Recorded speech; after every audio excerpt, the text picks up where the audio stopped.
એક બહુ મોટું નગર હતું અને નગરની અંદર એક રાજા રાજ કરતો.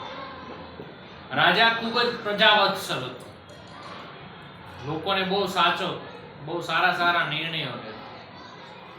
એના નગરની અંદર એક શિકારી હતો અને શિકારી રોજ જંગલમાં જાય અને પ્રાણીઓનો શિકાર કરે. અચાનક એક દિવસ એવું બન્યું, એને થાક લાગ્યો અને એક વૃક્ષ નીચે એ થાક ખાવા માટે બેઠો. એને એમ થયું કે થોડી વાર હું આરામ કરું. એ આરામ કરવા બેઠો એટલી વારમાં ઉપરથી એક પંખી એના ઉપર ચરક્યું. એને ત્યાં જોયું તો એ ચરક સોનાની હતી. એની હતી સોનાની. શિકારીને તો આશ્ચર્ય થયું કે કોઈ પંખી ચરકે ને એની ચરક છે સોનાની થઈ જાય. જો આ હું પંખીને પકડી લઉં અને રાજાને આપીશ તો આપણા રાજા છે ખૂબ ધનવાન થશે અને પ્રજાઓનું સારું કામ કરશે. એટલે એને તો પોતાની જાળ બિછાવી અને પંખીને પકડવા માટે યુક્તિ કરી. ખૂબ બધી જહેમત પછી એ જાળની અંદર એ પંખી ફસાઈ ગયું.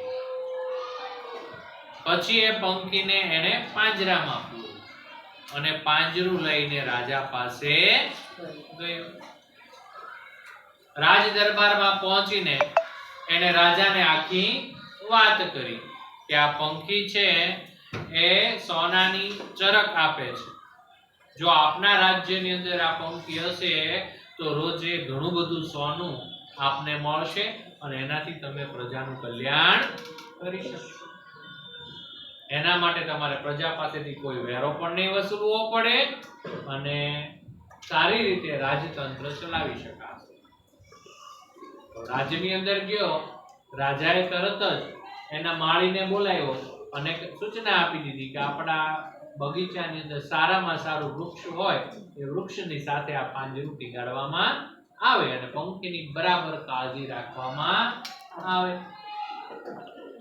પરંતુ આટલી સૂચના મળી તો દરબારની અંદર બેઠેલા ઘણા બધા બુદ્ધિશાળી એના જે દરબારીઓ હતા એમાંથી એક દરબારી ઊભો થયો અને એને કહ્યું, શું રાજાજી તમે પણ આવા મામૂલી શિકારીની વાતમાં આવી જાઓ છો અને આવા પંખી તો કઈ સોનાની ચરક ચરકતા હશે? એ જૂઠું બોલે છે. આપ એ શિકારીને સજા કરો અને જેલમાં પૂરો અને આ પંખીને એના કેદમાંથી આઝાદ કરો.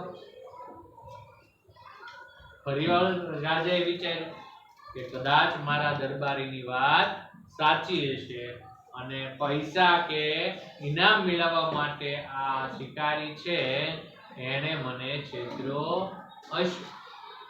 આવું વિચારીને રાજા પોતાના માળીને સૂચના આપે છે કે પંખીનું પાંજરું ખોલી નાખવામાં આવે અને પંખીને ઉડાડી દેવામાં આવે.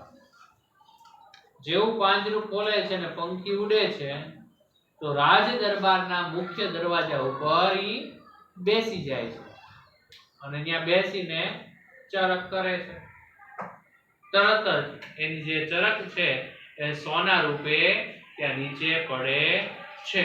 રાજ દરબારમાં બેઠેલા બધા જ લોકો આશ્ચર્યચકિત થઈ જાય છે અને તરત જ રાજા હુકમ આપે છે કે પંખીને પકડો. પરંતુ આખો દરબાર ભેગો થઈને પણ પંખીને પકડી શકતો નથી. પંખી ત્યાંથી છટકી જાય છે અને બહાર ઉડી જાય છે અને આ બધાથી બચવા માટે પંખી ઉડ્યા જ કરે છે, ઉડ્યા જ કરે, દૂરના જંગલમાં અદ્રશ્ય થઈ જાય.